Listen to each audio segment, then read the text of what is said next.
Сәлем достарики, бүгін менің рукола деген ерекше салатымның рецептімен бөліскім келіп тұр достар. Өте дәмді достар, бір жағынан өте пайдалы достар.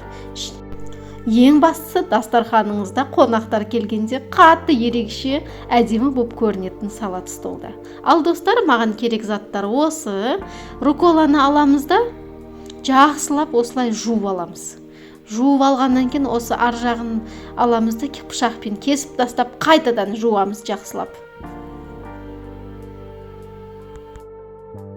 Ал достар, руколамызды жақсылап жуып алдық. Енді дайын болған қызылшамызды алып сыртын жақсылап тазалаймыз.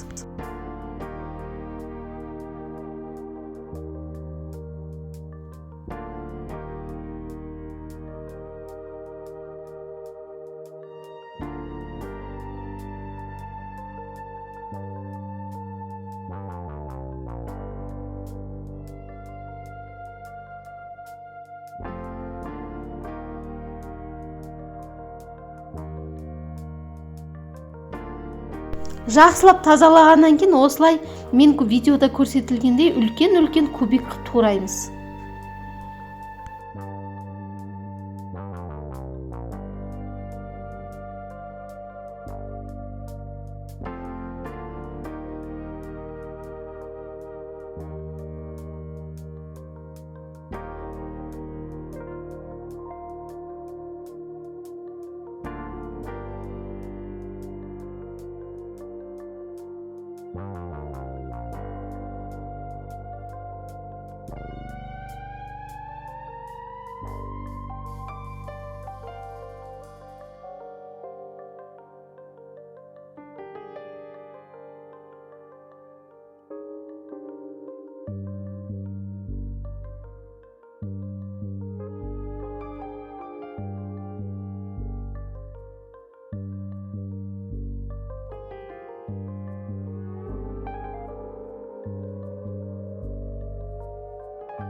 Ал достар, қызылшамызды жақсылап турап алдық. Енді заправкаға кірісейік. Заправкасы қатты ерекше достар. Осындай зернистый горчицамызды аламыз да 1,5-2 қасықтай қосамыз. Одан кейін бальзамы уксусты аламыз да бальзамы уксустан 3 қасықтай қосамыз.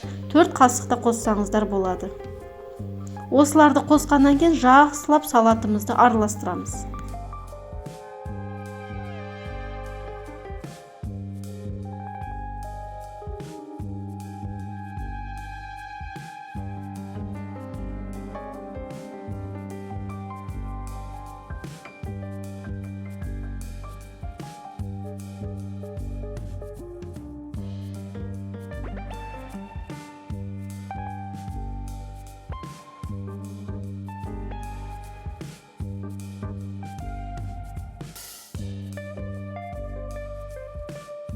Ал салатымызды жақсылап араластырып қойдық. Енді апельсинімізға кірісейік. Осы апельсинімізді, бір апельсин жетеді достар. Жақсылап турап, үлкен видеода көрсетілгендей турайсыңдар.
Ал апельсиніміз да дайын. Енді бұл украшенияға керек достар.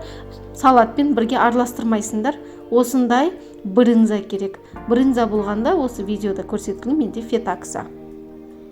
Енді әдемі қонаққа қоятын тарелкамызды аламыз да руккола жапырағымыз бен қызанақты осылай әдемілеп қойып аламыз.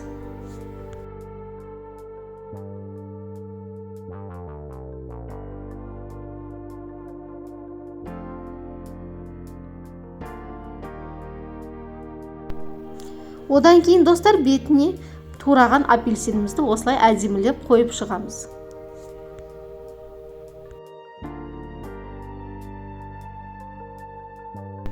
Апельсинімізді әдемілеп қойып шықтық. Енді фетаксамызды аламыз да онда апельсин сияқты әдемілеп тізіп қойып шығамыз. Негізінде достар, осы салаттың бетіне кедровый орехты қосады. Менде кедровый орех болмағандықтан мен кунжутымды алып шаштым.